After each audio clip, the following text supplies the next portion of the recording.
Bonjour à tous, j'espère que vous allez bien, que vous avez la forme. Pour ceux qui ont repris le travail, bon courage. Nous on est toujours enfermés, mais bon, on a le good mood.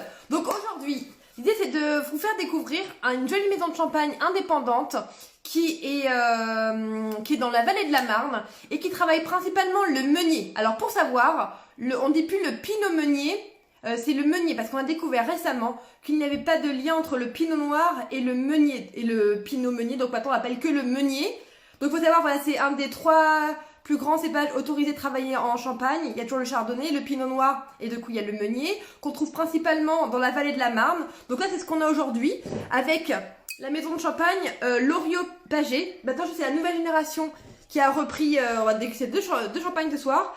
Donc c'est la nouvelle génération qui est aux commandes maintenant.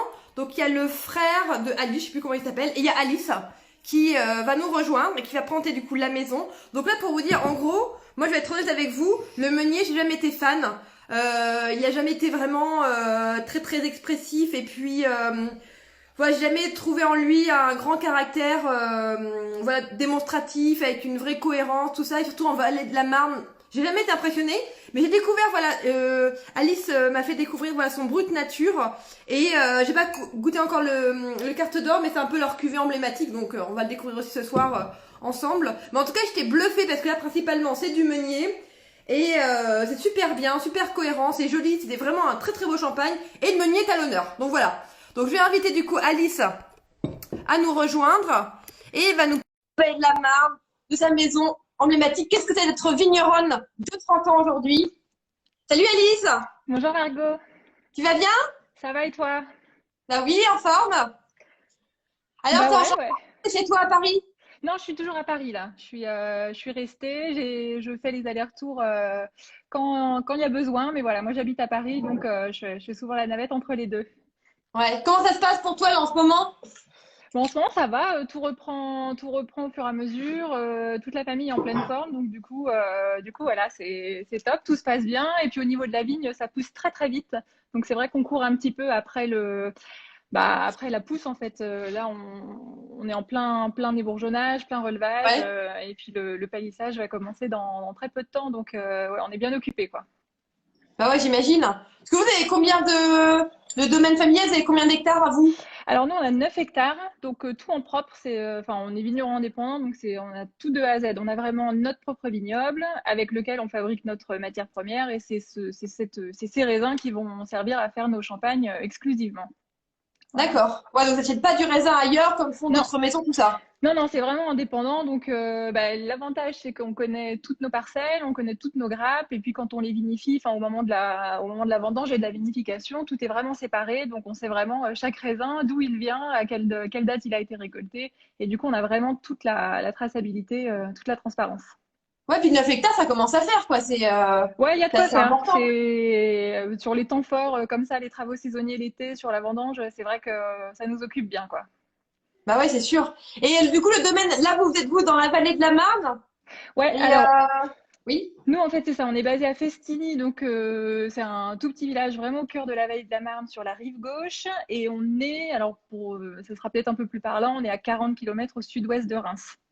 Donc du coup, d'accord. on est vraiment le long de la Marne, quoi. On n'est pas sur la rivière en tant que telle, on est un tout petit peu derrière, mais on est vraiment dans ces secteurs dédiés aux meuniers. Donc nous, enfin, l'exploitation est basée ici. On va avoir enfin, nos meuniers qu'on fait sur Festigny et sur les communes à côté, quoi, tout à proximité. Et puis il y a une partie de nos vignobles qui va être sur la côte des Blancs, où là on fait nos chardonnays. Ah, Parce que du coup, d'accord. dans Loriot, c'est l'histoire de mon papa. En fait, c'est ma famille paternelle Ouais. qui a Festigny depuis des années. Donc, nous, on travaille la vigne depuis 6 générations côté Loriot à Festigny. Et Pagel, en fait, c'est le nom de maman, qui, elle, est née à Cramant. Et son père, Robert, enfin mon grand-père, était vigneron sur Cramant, Avise et Auger. Donc voilà, on a aussi une partie D'accord. du vignoble qui vient d'ici. Donc Ah, ok, c'est un beau d'accord. mix parce que du coup on a vraiment les chardonnays qui sont vraiment sur les grands crus de la Côte des Blancs, et puis nos meuniers qu'on fait sur Festigny, qui sont vraiment enfin, l'un des plus beaux villages. Alors je suis pas très objective, mais je pense que c'est vrai quand même, l'un des plus beaux Ah oui, villages pour faire le meunier, quoi. à Festini. Ouais. Et pourquoi tu dis que c'est un des beaux villages pour faire du meunier? Bah, en fait, ça vient de son exposition déjà. On a un village qui va être vraiment tout entouré de vignobles. Donc, on a des vignes qui ont le soleil toute la journée, où qu'elles soient. Et puis, sur la terre, on est vraiment sur ce côté argilo-calcaire qui est vraiment typique pour que les meuniers s'épanouissent et pour qu'ils fassent des raisins vraiment gourmands, chaleureux. Et voilà. Ah ouais. Et du coup, parce que je disais, on dit bien meunier, on dit plus pinot meunier maintenant. Oui, alors enfin, beaucoup disent encore Pinot Meunier, on se vexe pas quand on On va l'entend, mais c'est dire. vrai que je crois que ça fait Qui une nous dizaine écoutent, ils savent maintenant. ouais, c'est ça. Ça fait une dizaine d'années où on dit Meunier exclusivement. Et comme Mais moi, je ça, savais pas, hein, je l'ai appris il y a un peu moins, il y a d'un an. J'ai toujours pinot oui, meunier, non, tout le mais temps. c'est vrai que, enfin, il y a même encore beaucoup de supports de communication, de choses qu'on peut lire sur la Champagne qui sont encore appelés Pinot Meunier, mais non, on dit Meunier maintenant. Parce on a refait des recherches ADN, on s'est remarqué qu'il n'y avait pas de lien avec le pinot. C'est ça, ouais, que c'était des souches différentes. Alors Ouais. après, je j'ai pas le fond enfin le fin mot de l'histoire sur pourquoi, mais au moins nous, quand on dit Pinot, on sait que c'est Pinot Noir, et puis Meunier, bah du coup, voilà, il y a plus d'amalgame, quoi. Ouais. Et pourquoi tu penses que le meunier, il est localement plus planté dans la vallée de la Marne? Ouais, c'est là qu'on va le trouver. En fait, le meunier, c'est un raisin qui a besoin de qui a besoin, enfin, qui va apporter l'exotisme, la rondeur au champagne. Et sur la vallée de la Marne, on va avoir des sols qui sont donc argilo-calcaires, mais on va avoir une terre amoureuse, très grasse. Et c'est dans cette terre que tout, du coup, enfin, c'est un bon match avec, un bon mix, pardon, avec les arômes voilà, de la gourmandise. On va trouver de la clémentine, on peut trouver de l'ananas. Enfin, quand on goûte cette terre, alors faut être un peu expérimenté, mais on va vraiment trouver toutes ces senteurs, toutes ces arômes. Et là où sur la côte des Blancs, par exemple, là où c'est vraiment les terroirs typiques de Chardonnay, ou même la montagne de Reims, on va avoir des Ouais. sols sur de la craie. Et du coup, le côté crayeux, ça va être le côté très droit, très franc, assez radical. Et c'est ce qu'on vient chercher en fait dans le chardonnay. Ça va être vraiment alors l'acidité. Enfin, on va plutôt parler de fraîcheur, c'est plus joli, mais on va vraiment chercher ce côté pointu, minéral. Et le meunier, c'est pas son objectif en fait pour le champagne en tout cas. Ouais. Parce que souvent, c'est vrai que le meunier, on l'utilise souvent en minoritaire et puis on dit pas que c'est un top cépage, quoi. Souvent, il est là Oui, pour faire. alors Tu vois. on a longtemps dit que c'était un raisin d'assemblage parce qu'il n'y avait pas de cuvée dédiée qui était au meunier. Alors pourquoi en fait? Enfin, en fait, nous, la première cuvée dans la maison, elle est sortie en 1929 et c'était un 100% meunier. On a fait du pur meunier jusque dans les années fin des années 60, là où mon D'accord? grand-père en fait a pu planter du pinot noir. Mais donc on a pu commencer à faire des assemblages, mais jusqu'ici on ne faisait que du meunier. Donc c'est un cépage qu'on connaît très bien. Et même dans nos cuvées, dans la plupart de nos cuvées, c'est ce qu'on va retrouver en majorité ou en exclusivité. Et donc nous, c'est vrai que c'est un cépage qu'on connaît bien, dans lequel on est attaché, on sait le travailler, on connaît ses caprices. Donc voilà, on travaille avec, mais enfin déjà dans les villages Grand Cru, on n'a pas de meuniers qui sont plantés, puisque ces villages sont vraiment plutôt sur des sols crayeux Mhm. ou calcaire. Et bah, en fait, c'est peut-être aussi pour ça qu'il n'y avait pas de cuvée Grand Cru qui était autour du meunier. Donc, il y avait un peu moins de bonne com, on va dire, autour du Ouais. meunier. Et Parce dans la vallée de la Marne, il n'y a aucun village classé en alors, premier rang. sur ce qu'on appelle la vallée de la Marne, en fait, ça va aller jusque les communes à l'ouest d'Épernay, sur les communes d'Ailly, Bouzy. Donc là, on va trouver, enfin, c'est des terroirs grands crus, mais c'est surtout réputé pour le pinot noir. Et effectivement, pour le meunier, il y a pas c'est pas planté en majorité dans ces secteurs-là. Ouais. Peut-être ça peut évoluer, non? Oh, je crois T'en que penses quoi, toi? l'échelle des crues, elle a été. Alors, je crois pas me tromper en disant que c'est 1927. Enfin, ça a été défini il y a Ouais. déjà, ça va faire à peu près 100 ans. Je pense que, enfin, nous, ça nous gêne absolument pas. Je pense que les raisons pour lesquelles ça a été déterminé, elles étaient fixées. Il y avait des bonnes raisons, il y en avait peut-être d'autres un peu plus subjectives. Maintenant, c'est tout, c'est comme ça. Nous, on fait des raisins, des beaux raisins, des belles cuvées. On est fiers de faire avec ce qu'on fait et que ce soit grand cru ou pas grand cru, dans tous les cas, c'est toujours champagne. Donc voilà, c'est ça qu'il faut retenir. Exactement. Exactement. Et toi, le domaine familial, toi, t'es arrivé quand au domaine familial? Alors moi, je suis arrivée il y a 3 ans, donc j'ai rejoint Jean-Philippe, mon frère, qui lui, Ah, Jean-Philippe. ouais, c'est Je ça. savais pas son prénom tout à l'heure. J'étais là, son frère. Jean-Philippe, je note. Donc ouais, Il nous Jean-Philippe écoute, est. hein. Merci Jean-Philippe de faire des bons champagnes, parce que c'est lui qui fait le champagne, c'est ça? Oui, Lui qui est oui, plutôt bah Lui qui est tout haut technique. Ouais, parce que Jean-Philippe, il a une formation viticole, donc enfin, il a toujours baigné là-dedans depuis tout petit. Déjà, il s'impliquait beaucoup avec mon grand-père, avec mon père. Il a fait ses études vraiment dédiées. Enfin, il y a des études spécialisées chez nous, donc il les a suivies, quoi. Après, juste avant de s'installer, il est parti en Australie faire un stage pour voir un petit peu de technique, pour comprendre comment on pouvait faire d'autres effervescences dans des secteurs beaucoup plus chauds. Et puis, à son retour en 2006, donc, il s'est installé avec mes parents. Et maintenant, bah, c'est lui qui est le gérant du domaine. Ouais.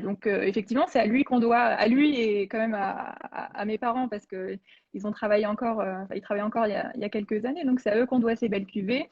Et puis, mais du coup, enfin, c'est une transition qui s'est fait vraiment très lentement, en douceur, parce qu'ils ont travaillé, enfin, mon frère a travaillé avec mes parents pendant plus de 10 ans avant d'être vraiment complètement Ouais. autonome. Donc voilà, dans le Non, style des 10 ans, vins. c'est pas mal. Ouais, enfin, dans le style des vins, donc on va toujours retrouver cette continuité et puis bah, les valeurs qui nous sont chères, quoi. Vraiment le côté champagne chaleureux, gourmand, festif. Et enfin voilà, nous on fait des champagnes vraiment pour célébrer les bons moments, pour rassembler les gens et bah, Rassembler les gens, pas trop rire, gens punis. Bah, normal, c'est pas la bonne cause. Hein. ouais, ou faire des apéros live, ça marche aussi, hein. Ouais, ça. Bah, après, c'est vrai que j'ai les bouteilles de champagne avec moi. Bon, je peux inviter des gens, mais bah, j'ai toujours des stocks. C'est ça. Et ouais, donc en fait, il y a quand même une continuité de style, c'était pas radical le moment où ton frère il a repris le domaine et toi t'es arrivé aussi, quoi. Non, et après, c'est vrai qu'on est une famille où on s'entend tous très bien et je pense on a des envies communes. Enfin, voilà, on se pose pas trop de questions en fait. Les choses se font assez naturellement. Et c'est vrai que moi, quand j'ai rejoint Jean-Philippe il y a 3 ans, bah déjà, je me suis assurée dans quelle direction il voulait aller parce que c'était important que si je revienne Ouais. l'épauler, on ait envie d'aller dans le même sens. Et c'était clair qu'on voulait continuer à vraiment bah, prendre le temps, l'énergie nécessaire pour travailler nos sols, nos raisins, enfin nos vignes, et puis continuer à élaborer des cuvées qu'on laisse vieillir assez longtemps. Enfin, on en reparlera tout à l'heure sur les Ouais. cuvées, mais c'est vrai que il y a beaucoup de travail qui sont faits sur nos vins. Et voilà, donc mais on a toujours travaillé de cette façon. Alors, il y a des choses Ouais. qu'on a améliorées, on s'est remis en question. Enfin, quand je dis on, c'est mes parents aussi par Ouais, rapport bien sûr. à tout l'historique. Mais c'est vrai qu'on a toujours eu cette constance de se dire, bah, en fait, ce qu'il y a dans la bouteille, c'est le raisin. Ça va être Mhm. toute la vinification qui est faite autour, mais c'est aussi avant tout le sol, puisque le raisin, il va prendre toutes ses arômes, toutes ses particularités sur les sols. Donc, c'est aussi pour ça qu'on travaille beaucoup nos vignes. On y passe Mhm. beaucoup de temps et derrière, je pense qu'au niveau qualitatif, ça doit pouvoir se ressentir. D'accord. Et toi, Alice, c'est quoi du coup ton rôle? Qu'est-ce que tu fais au quotidien? Alors, au quotidien, ça peut être, enfin, je suis un peu le couteau suisse, hein, c'est-à-dire que s'il y a besoin d'un coup de main, que ce soit sur la vigne, sur la cuverie, donc je suis là pour aider Jean-Philippe. Maintenant, je vais plutôt être dédiée à toute la partie l'aval, en fait, tout ce qui est, une fois que la bouteille est faite, bah, parler des vins, les faire discuter. Donc, il n'y a pas que le côté pure commercialisation, il va aussi y avoir toute la relation avec nos clients qui existent déjà. Et puis après, un domaine viticole, c'est aussi une entreprise à part entière. Donc, il y a aussi toute la gestion d'une boîte. Qu'on Ouais. y fasse du champagne, des tuyaux ou autre chose, il y a des contraintes, pas que administratives, enfin, d'ordre social, enfin, qu'il faut pouvoir gérer. Donc, je l'aide aussi plutôt sur cette partie dans laquelle lui se sent, enfin, lui préfère être Et dans ouais, ses ouais. vignes et voilà, avec Et ses du coup, équipes. toi, tu aides quand même. Ils pensent à toi quand ils font l'assemblage? T'as ton mot à Oui, dire? surtout l'assemblage, c'est quand même un des Ouais. moments les plus sympas avec les dégustations.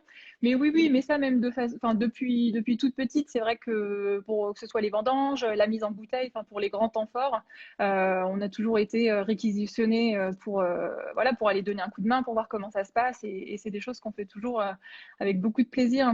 Et parce que j'ai une sœur aussi qui travaille pas sur le domaine, mais voilà, tout petit tous les Ah oui, trois. envoyé un petit message. Ah, Ah, ça. coucou Claire.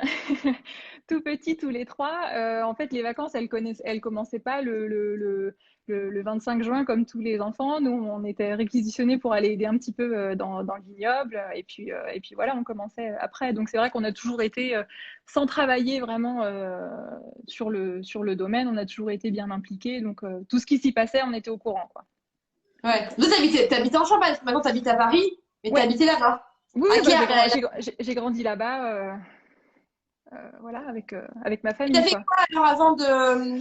Alors moi j'ai fait plutôt des études, enfin j'ai fait une école de commerce et puis après j'avais un parcours plutôt financier dans le digital, dans les startups. Donc voilà, j'étais un peu excentrée, mais finalement voilà, ça me permet de revenir sur le domaine et puis d'expérimenter de nouvelles choses, d'avoir aussi d'autres techniques de travail. Enfin voilà, ça aide un peu sur toutes Ah les oui. choses qu'on voit pas, qui sont pas dans la bouteille, mais surtout l'accompagnement, ça aide beaucoup.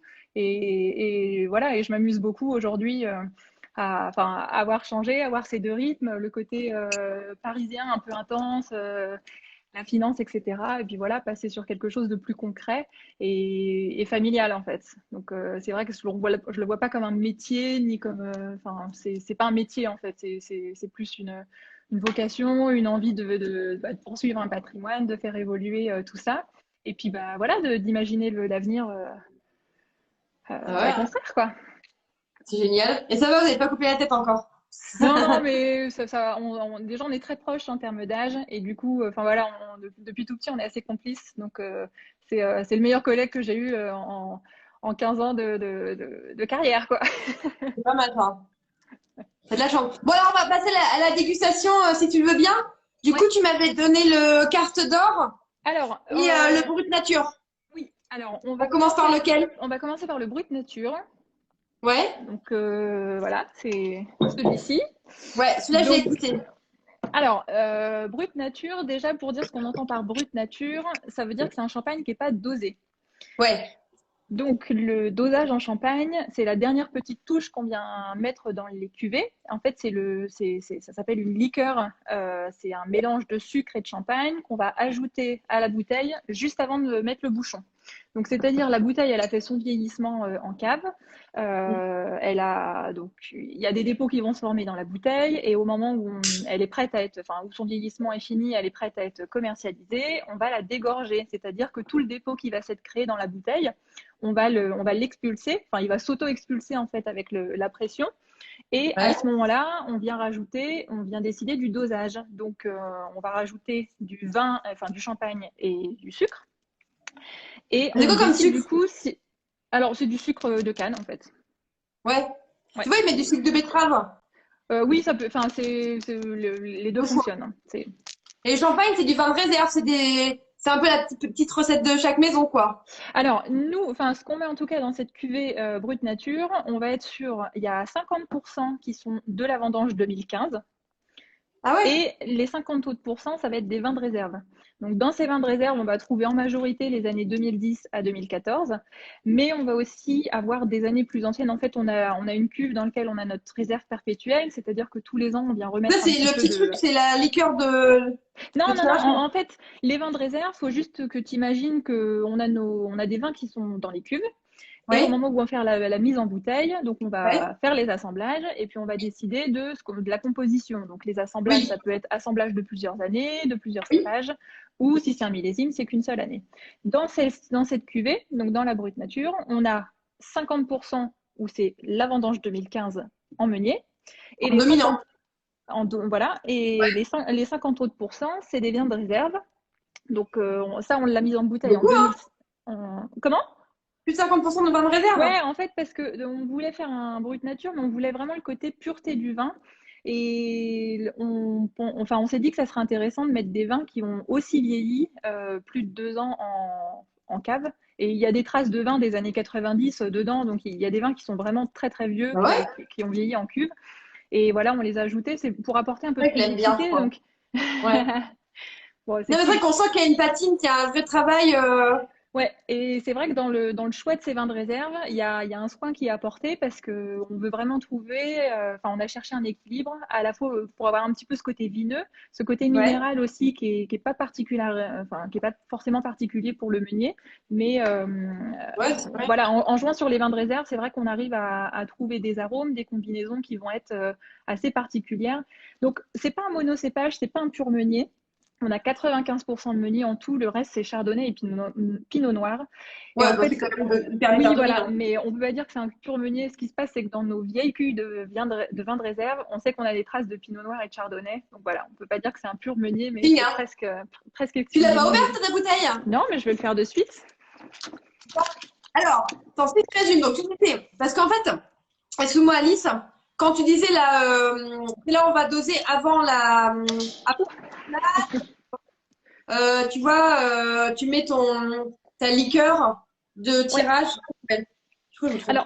Alors, en fait, ce qu'on appelle je reviens très rapidement sur la façon Vas-y. dont on fait du champagne. Donc, à la vendange, on cueille les raisins, on les met dans cuve, enfin on les presse, ils partent en cuve. Il va y avoir une première fermentation qui se fait. Donc ça, c'est vraiment la première fermentation classique à n'importe quel vin. C'est le jus de raisin qui se transforme en alcool avec l'ajout de levure et de sucre.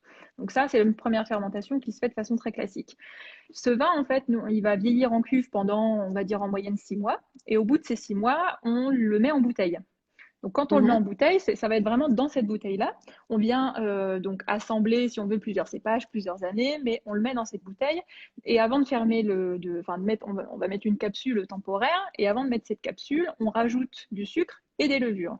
Et ce qui va se Voilà. passer, c'est que là, en fait, les levures, elles vont manger le sucre et elles vont mourir. Et comme on est dans un univers fermé, finalement, là, ça fait une deuxième fermentation qui se fait, mais en bouteille. Et du coup, le gaz carbonique qui est créé va pas pouvoir s'échapper. Et en fait, c'est ça qui va créer les bulles au champagne. C'est une Mhm. fermentation qui se fait en univers fermé complètement. Donc, pour des brutes sans année, donc pour des non-millésimes, il faut laisser vieillir minimum 15 mois.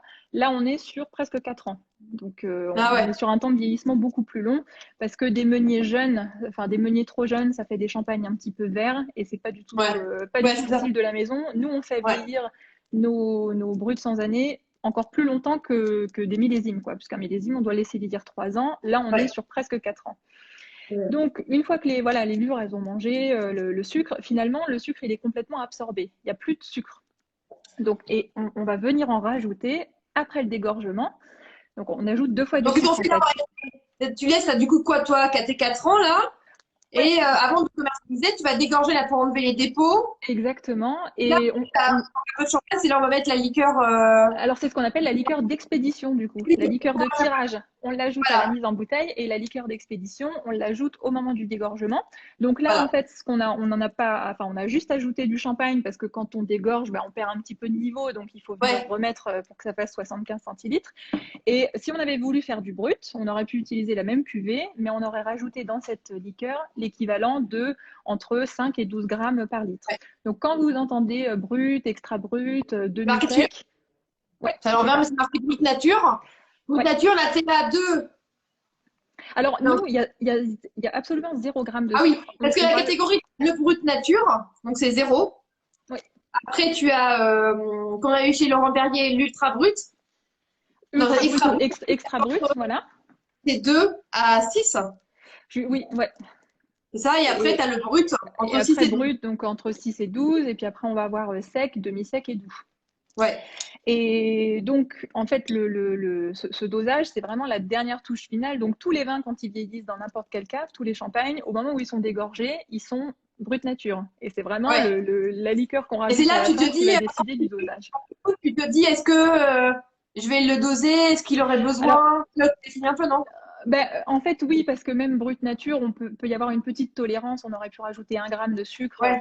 Nous, on a vraiment rajouté 0, mais en fait, il y a quand même les sucres résiduels qui viennent vraiment Oui. du fruit à la base et puis des sucres, enfin, du sucre qui a été ajouté au moment des fermentations. Donc là, on est à 1,2 g. Donc, c'est-à-dire, même sans en rajouter, on a quand même voilà, une petite part de sucre. Et du coup, c'est quelque chose qu'on suit, mais même sur nos cuvées brutes, on avait tendance enfin, on a tendance à baisser en fait le pourcentage, enfin le taux de sucre qu'on rajoute, parce qu'en fait, on a des raisins qui sont naturellement de plus en plus sucrés. Et puis, il y a aussi des modes qui changent, des goûts qui changent. Enfin, il y a Ah oui. 50 ans, quasiment tous les champagnes étaient demi-secs, parce que Ah, c'est ouf, hein. ils étaient consommés en dessert. Et maintenant, on se tourne beaucoup plus naturellement vers des extra bruts ou des bruts nature. Donc, il y a vraiment, Ouais. enfin, il y a à la fois les raisins qui vont être beaucoup plus riche en soleil, beaucoup plus gorgé de sucre, et aussi des palais qui changent, et puis des habitudes de consommation, parce qu'on revient plutôt à un champagne pour un apéritif ou pour un accompagnement de mets assez fin. C'est plutôt comme ça Ouais. que, en tout cas en France, qu'il aime être consommé. Et sur le dessert, on a un peu oublié le champagne, quoi. Ouais, ouais. Ouais, bah, heureusement qu'il y a le réchauffement climatique un petit peu, ça permet d'avoir. Bah écoute, Ah, oui. ouais, c'est vrai que ça vient un peu changer nos pratiques. Donc, enfin, on sait qu'il y a il y a des recherches qui sont en cours pour voir à moyen terme et à long terme en fait qu'est-ce que ça va, les impacts en fait qu'il va y avoir du réchauffement climatique sur les raisins. Nous, 2019, pour la première fois depuis bah, peut-être bien depuis la première fois tout court. C'est la première année où on n'a pas ajouté de sucre pour faire la première fermentation, c'est-à-dire le taux de sucre Par qui tout était dans seul. les raisins, il était suffisant pour, une fois qu'on rajoute les levures, fermenter proprement. Donc, Ah et on ouais. arrive, et ouais, ça ne fait pas pour autant des vins trop acides, enfin, on arrive à quand même des cuvées très équilibrées. Donc, c'est. Enfin, voilà. Après, c'est vrai que le réchauffement climatique, on le voit sur deux aspects. Il y a sur cet aspect, on va dire, qualitatif du raisin. Et après, il y a sur cet aspect très pratique, c'est-à-dire que les vendanges sont de plus en plus tôt. Et enfin, voilà, là, on s'attend à plutôt, cette année plutôt des vendanges de fin août. Alors Ouais. que, enfin, voilà, il y a quelques décennies, on était plutôt sur fin septembre, début octobre, quoi. Donc, D'accord. Donc vous, donc voilà. donc là-dessus, ouais, donc il y a zéro sucre qu'on rajoute, donc c'est brut nature. Oui, Tu m'as dit du coup là au niveau de l'assemblage, c'est dominant millésime 2015. c'est ça. Et Et après, il peut y avoir des vieux millésimes encore plus. alors voilà, après sur les vins de réserve, donc en majorité on va avoir 2010 à 2014, mais on a aussi des vins qui sont, enfin, on a une réserve perpétuelle en fait qu'on vient recharger, si je peux dire comme ça, chaque année. Et du coup, dans cette cuve, on sait que, enfin, il y a des traces de vin bah, de l'année où mon papa s'est installé, donc de 82 jusqu'à Ouais, on a récemment. encore. Alors oui, mais après c'est vrai c'est des choses qu'on suivait pas de façon aussi précise en termes quantitatifs qu'aujourd'hui. Donc je suis incapable de te dire de combien il y a de vendanges 82, 83 dedans. Ce qu'on sait, c'est qu'il y a des petites traces, mais Ouais, voilà, c'est un peu pourtant on sait pas la quoi. part mystérieuse de nos vins de réserve. Ok, c'est Après, top. Ça, sur c'est les vrai, années j'aime bien honnêtement parce que il est très très, c'est un style assez rond, mais il y a une belle tension quand même dedans. Et puis tu vois, il est fruité, mais tu vois, moi, franchement, les meuniers, je suis pas fan de dingue et j'ai jamais eu l'effet waouh. Et là, je trouve qu'il a une belle cohérence et j'aime bien le côté, tu sais, quand ça, t'as une tension un petit peu salée en fin de bouche. Et t'as un joli fruité, mais tu vois, il est rond quand même, hein. c'est Il ça, faut c'est d'accord vraiment avec. la gourmandise du meunier et ici sans artifice, quand on vient vraiment juste jouer sur des vins de réserve. Et après 2015, c'était aussi une très belle année, donc on a déjà Ouais, une base qui est top. Mais voilà, on vient vraiment trouver cette complexité, ce côté rond, gourmand, chaleureux. Et c'est un vin, nous, on adore le prendre plutôt en accompagnement, enfin sur des choses alors très simples, assez grasses, de l'avocat par exemple, du thon rouge, enfin voilà, des mets qui vont être ouais, ah oui, c'est bien un ça. peu gras. Du coup, on va avoir l'acidité qu'il faut pour trouver la bonne balance avec cette cuvée. Mais on arrive quand même à se faire plaisir. C'est vrai que quand on dit brut nature, nous, on n'aurait peut-être pas osé le brut nature sur du chardonnay, qui à la base est quand même beaucoup plus sur la fraîcheur, beaucoup plus pointu. Ouais, Là, on a quand même, voilà, on a cette tension, mais on garde la rondeur et le côté sympathique du meunier. ouais. Il y a Six qui demande, avez-vous une approche parcellaire? Donc, tu avais un peu répondu tout à l'heure. Alors, nous, on fait pas de cuvée parcellaire. On trace en fait toutes nos parcelles. On fait pas de parcellaire parce que nos parcelles sont plutôt toutes petites et du Mhm. coup, enfin, voilà, on n'a pas la structure qu'on a pour produire 500 bouteilles de cette cuvée, 200 de cette vigne, etc. Donc, voilà, on fait quand même, on est très vigilant en Excuse-moi. fait au moment de nos assemblages quand on décide d'assembler plusieurs partiels. Donc on les travaille toutes de façon individuelle, mais au moment de la mise en bouteille, on joue sur les différents terroirs. Et c'est Ah vrai que oui. le parcellaire, enfin, on a des vignes qui sont sur des coteaux assez pentus.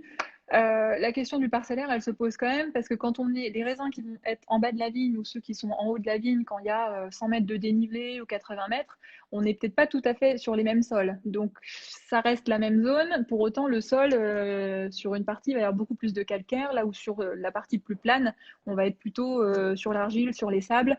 Donc, voilà, ça, même dans du parcellaire, il y a une diversité de raisins, quoi. Ça, on peut jamais Ouais. être vraiment avoir une pure identité d'un terroir. C'est vraiment un composant, c'est plein de composants, en fait, qu'on va retrouver euh, bah, au sein d'une même vigne, quoi. Ouais, ouais. Tu avais mentionné tout à l'heure aussi une deuxième question, hein. Tu avais dit, ouais, un champagne vert. Tu as dit, oui, on a besoin, comme le meunier a besoin de maturité.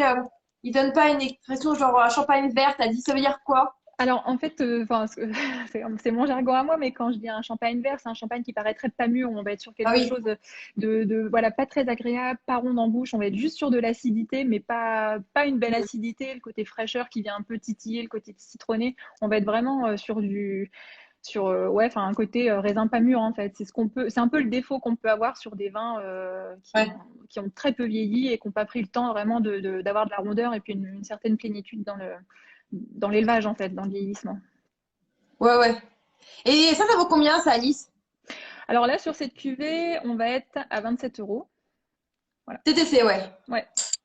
C'est bien, ouais. Ça, c'est la cuvée. Enfin, c'est une cuvée genre haut de gamme pour vous?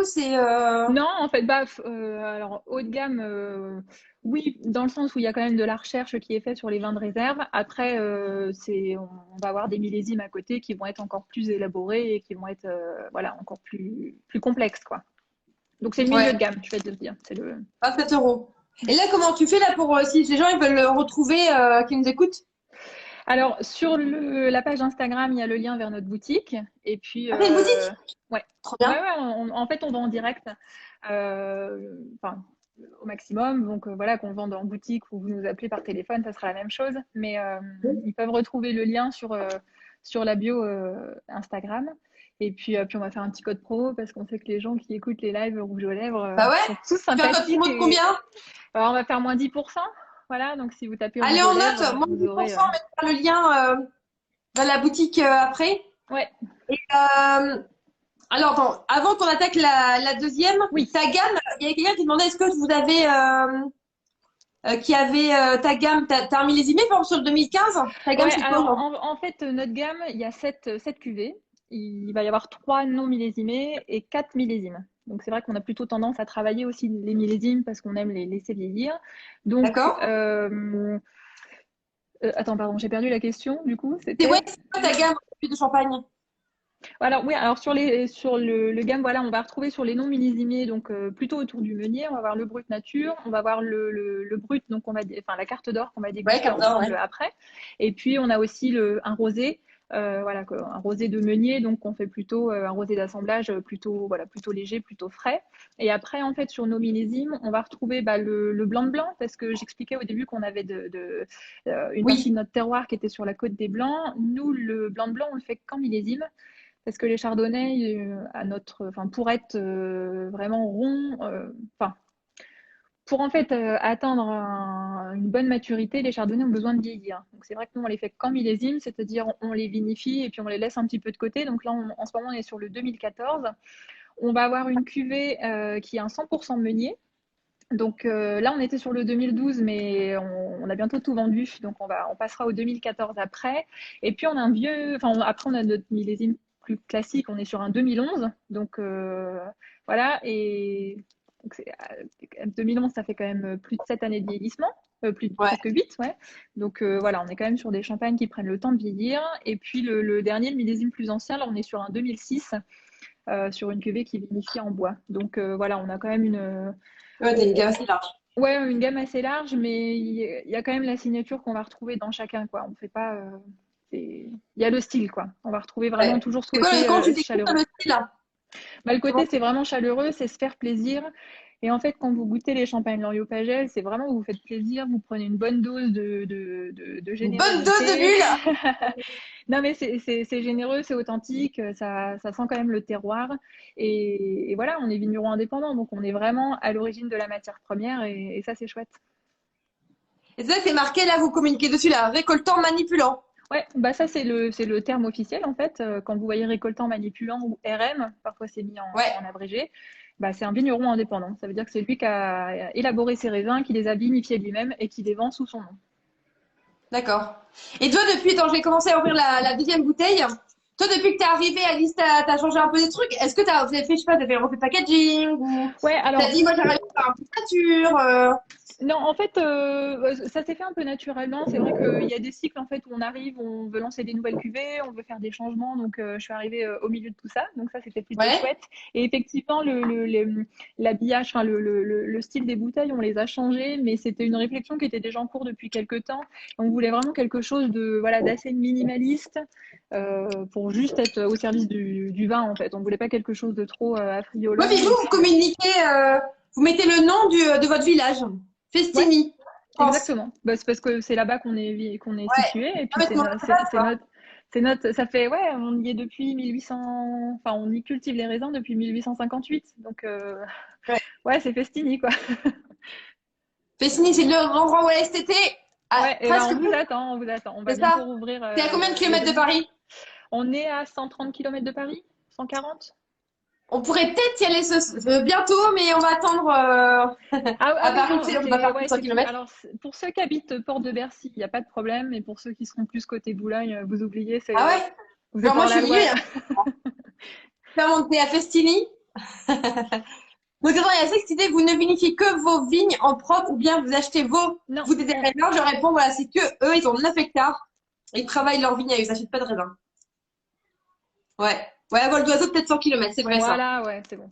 Donc, il y a un autre truc qu'on n'a pas parlé encore, Alice, pendant que j'ouvre la bouteille, par rapport à tout ce qui est la gestion de la vigne, nos amis les bébêtes, les plantes, tout ça. Est-ce que, je sais pas, vous êtes en FGE, le bio, ça vous parle? Comment vous travaillez Ouais, votre vigne? alors, on est certifié HVE, donc haute valeur environnementale, depuis 2016. Et en fait, on a demandé la certification parce qu'on s'est rendu compte qu'on cochait déjà toutes les cases du cahier des Ouais, charges depuis le d'accord. début. Donc, ah, voilà. J'aurais dû la sabrer, hein, c'est une pro maintenant. Faut tout sabrer, hein, mais après, faut tout finir les bouteilles, c'est un peu dur quand même, hein. Ouais, c'est ça, c'est ça. Mais non, pour la beauté du geste, c'est bien. Et Ouais. oui, donc HVE, du coup, finalement, dans la pratique, depuis près de 20 ans. Ouais.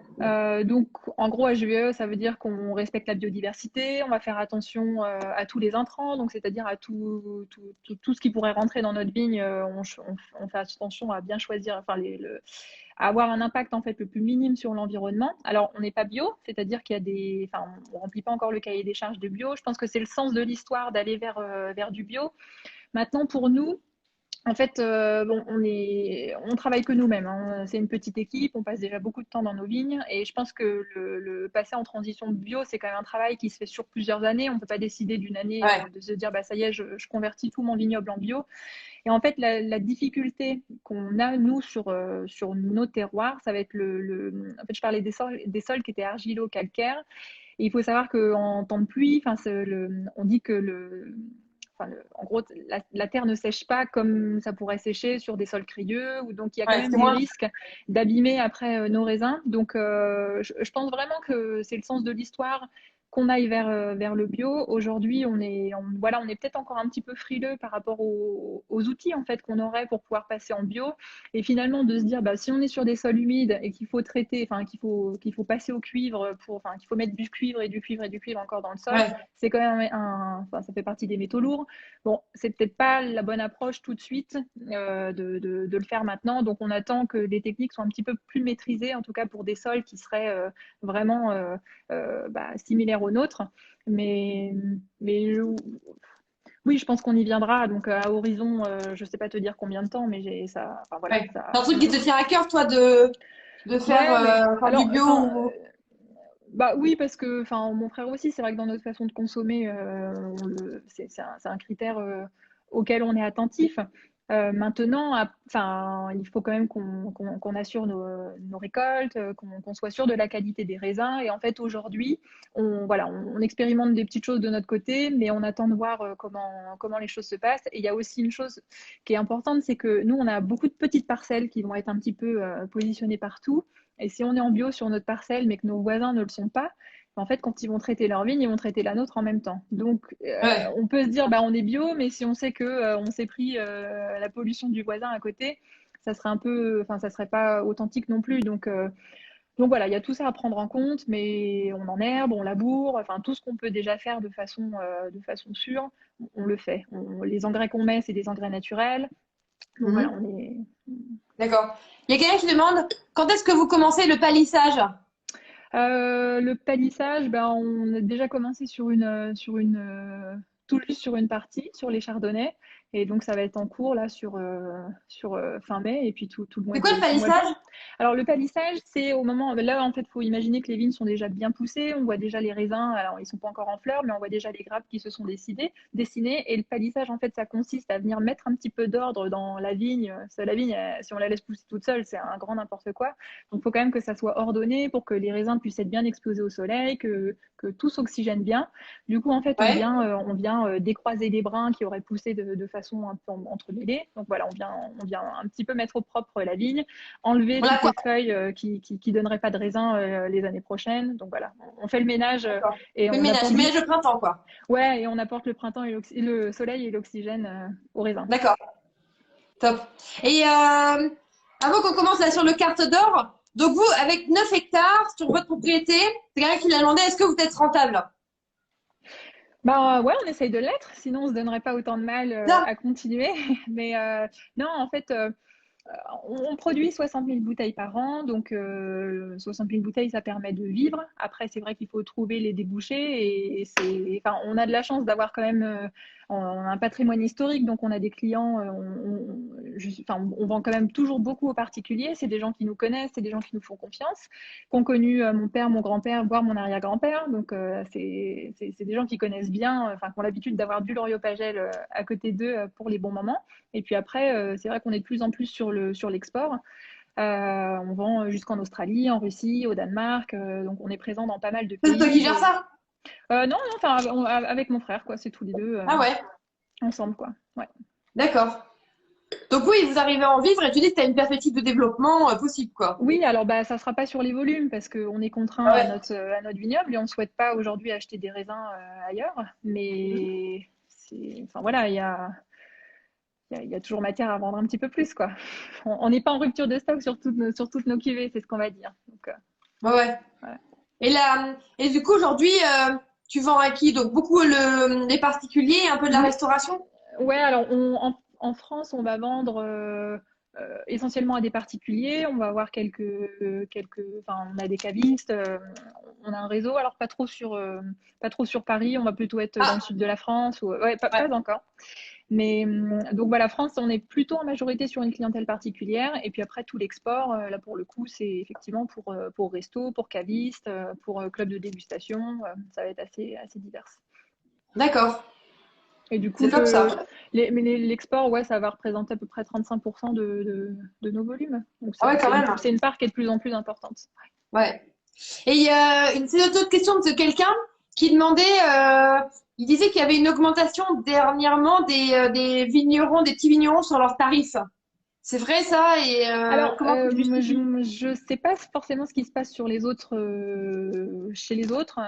Nous, on a une approche assez constante, c'est-à-dire, bah, si on a des coûts fixes qui augmentent, voilà, ça va se retrouver dans le produit de la bouteille. Je pense que maintenant, on peut quand même, il y a toujours des vignerons sur lesquels on peut trouver des prix accessibles. Donc, surtout quand vous passez en direct chez eux. Si vous commandez en direct, voilà, vous pouvez trouver des superbes cuvées à moins de 30 euros, des super millésimes. Donc, il faut peut-être regarder un peu. Après, enfin, non, je sais pas répondre à ça parce que je connais pas forcément les grilles Ouais. Toi, tu dis là, tarifaires ton des brut autres. Mais nature, ça fait combien de temps qu'il existe? la Brut Nature, on l'a lancé il y a 2 ans. D'accord. C'est la cuvée C'est la plus beaucoup récente récent. en fait qu'on a. Ouais. D'accord. Ouais. Ok. Top. Donc alors là, on va passer sur le carte d'or. Ouais. Donc ça, c'est un peu votre cuvée signature. C'est là où vous faites plus de volume, celle-ci? Ouais, et c'est un assemblage qu'on fait depuis 1982, donc et qui va représenter à peu près notre terroir, c'est-à-dire dedans on a 80% de meunier, 10% de chardonnay et 10% de pinot noir. Donc le meunier D'accord. toujours en majorité pour voilà le côté déjà parce que c'est ce C'est qu'on votre a, ADN. Ouais. mais aussi pour le côté vraiment rond, fruité et comme on le laisse vieillir un petit peu longtemps, c'est aussi intéressant d'avoir des touches de pinot noir qui viennent donner un petit peu quand même de structure surtout en fin de bouche sur la cuvée. Et puis le chardonnay pour amener un petit peu de légèreté, enfin pour avoir l'attaque assez fraîche Ouais. et assez franche. Et Voilà. là, il y a aussi, c'est vrai qu'on retrouve le style, comme tu dis là, chaleureux, rond, assez ample. C'est quand même des vins qui ont de la personnalité. Voilà, en food pairing, ça marche bien. Mais limite, il est plus. Enfin, on sent qu'elle est plus dosée quand même, Oui, légèrement. ouais, bah, c'est brut. C'est brut. Donc sur celle-ci, on est Ouais, à 9 grammes par litre. d'accord. Et il est plus rond, il est plus charmeur quand même. Ouais, ouais, non, Pour, mais le premier, on reste quand même dans de la délicatesse. On reste vraiment sur le côté vineux, le côté vraiment la pureté du vin. Là, on est plus, on fait la fête en fait avec ce on carte fait la d'or. fête. Ouais. Bon, bah venez chez moi, on va faire la fête. Une Et, et, ouais, avec Alice, ça sera mieux d'ailleurs. et du coup, là, on est quand même sur d'un brut qui vieillit longtemps, puisqu'on est sur la vendange de base aussi de 2015. Donc, c'est assez marrant de voir comment D'accord? deux vendanges 2015 peuvent être exploitées différemment. Et on va voir là, pour le coup, 70% de meunier, enfin de la vendange, pardon, 2015, et puis 30% de vin de réserve des années 2012, 13 et 14. Voilà. D'accord. Oui, donc toujours quand même avec Oui, alors des anciens mini. ouais, toujours les vins de réserve, mais ça c'est vraiment pour qu'on puisse retrouver le goût, enfin le même goût chaque année. Donc bon, Hmm. ça sera jamais le même parce que les millésimes sont différents, mais le but de l'assemblage en fait du brut en Champagne, c'est que la cuvée que vous avez aimée il y a 3 ans, vous voulez la retrouver aujourd'hui chez le vigneron. Normalement, vous allez retrouver peu ou prou la même chose, quoi. C'est vraiment Ouais, c'est pour ça qu'on fait des assemblages en fait, c'est pour garder une constance dans le goût et puis dans le style, ouais. Et pourquoi ça s'appelle carte d'or? alors, ça s'est toujours appelé comme ça. En fait, même les premières cuvées de mon grand-père, donc dans les années 40-50, s'appelait déjà carte d'or. C'est un terme un peu générique, en fait, qu'on va retrouver chez beaucoup de Oui, vignerons. Ça s'est toujours appelé comme ça et voilà. On souhaite pas regardez on quoi. souhaite pas le changer, quoi. Carte d'or, en fait, pour beaucoup, ils savent que c'est le brut, l'entrée de gamme, voilà, la cuvée facile à boire, on va dire. D'accord. Et vous faites, et quand même, me demande si vous faites des grands formats. Alors, pas sur les bruts sans année, on le fait sur les millésimes. On va faire Magnum, Jéroboam. Voilà. D'accord, ouais. Sympa. Et au niveau, on va pas au niveau de l'élevage, là, sur le brut nature et celui-ci, c'est quoi, vous faites que de la cuve, il y a un peu de bois, Alors, sur le brut nature, on n'est que sur de l'inox, y compris pour les vins de réserve, parce qu'on veut avoir ce côté fraîcheur. d'accord? Donc, même sur des vieux vins de réserve, on veut quand même garder ce côté un petit peu tonique des vins. Sur la carte d'or, il y a une partie des vins de réserve qu'on a en fût. C'est assez minime, c'est-à-dire enfin, faut vraiment être connaisseur pour le remarquer, mais ouais, on va pas on est plutôt sur de la cuve inox. Après, on a des fûts, mais on D'accord. s'en sert pour vinifier autre chose. Ah Enfin, ouais. du champagne, mais d'autres cuvées, quoi. D'autres cuvées. D'accord, d'accord, ouais. Top. Et comment tu le nommes celui-ci là? Par rapport au brut nature, c'est quoi sa différence? Bah, c'est vraiment le Plus rond. côté, ouais, c'est vraiment le côté gourmand, facile à boire, et bah, juste célébrer la vie en fait. Enfin, c'est Moi, je vraiment, passe à non mais c'est ce qu'on aime dans le champagne et en fait, cette bouteille, on commence à l'ouvrir sur l'apéritif, on On finit poursuit avec à 2 heures du matin. ouais, non, mais on poursuit sur le dîner et après même sur des desserts. Alors c'est toujours un peu risqué le champagne avec des desserts, mais sur, je sais pas, des sorbets citron vert, des choses qui vont être un petit peu dans l'acidité, on va avoir un bon équilibre avec ce meunier, enfin, avec cette Ouais, carte d'or, voilà, assez ronde, fruitée, gourmande, quoi. ouais, ouais. Non, c'est très bien. Très bien fait. Et alors, pour terminer, Alice, si on vient cet été à Festini. Festini, on va faire quoi par la fête? C'est c'est quoi non mais si on va dans la vallée de la Marne, Festini, là, c'est quoi les bonnes adresses, je sais pas, pour dormir, un restaurant sympa? Et est-ce que vous faites de la visite, Alors nous, on fait des visites bah, sur rendez-vous parce que, enfin, voilà, faut être sûr qu'on soit au domaine en fait quand les gens se déplacent. Donc, si vous voulez venir, on vous conseille de nous appeler avant. Autour de Festini, en fait, bah, il y a énormément de villages viticoles. Donc, il suffit de vous promener et vous faites. Enfin, c'est toujours une expérience assez chouette, surtout l'été quand le vignoble est ouvert. Enfin, c'est vraiment des belles couleurs.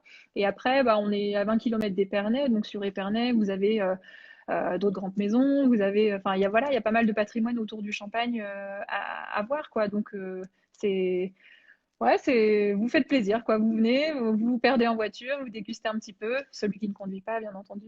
Et puis ouais. voilà, vous profitez comme ça. Il y a des beaux restaurants dans le coin? Il Ouais, y a de ouais, l'artisanat? il y a des super restaurants sur Épernay, sur Reims. Moi, j'aime beaucoup Racine, qui est un étoilé sur Reims.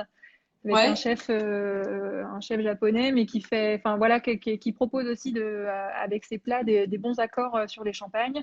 Et puis, enfin Ouais. globalement, on est quand même dans une région épicurienne, donc vous serez quand même très rarement déçus. Vous aurez toujours du bon champagne à boire, des bons mets à déguster, et pour le coup, enfin c'est une région qui est assez bien lotie en termes de, bah, voilà, de gastronomie, se faire plaisir. Et je vois quelqu'un dit, surtout dans la vallée de la Marne, ouais, c'est vrai, C'est trop surtout la beau. vallée de la Marne. Il faut aller découvrir, hein. Mais à Festini, il y a une table ou tout ça? C'est un beau Ah non, village? en fait, Festini, c'est un village avec ses hameaux, il y a 400 habitants. Donc c'est vraiment, Ah ouais, c'est c'est un petit, tout petit quoi. village.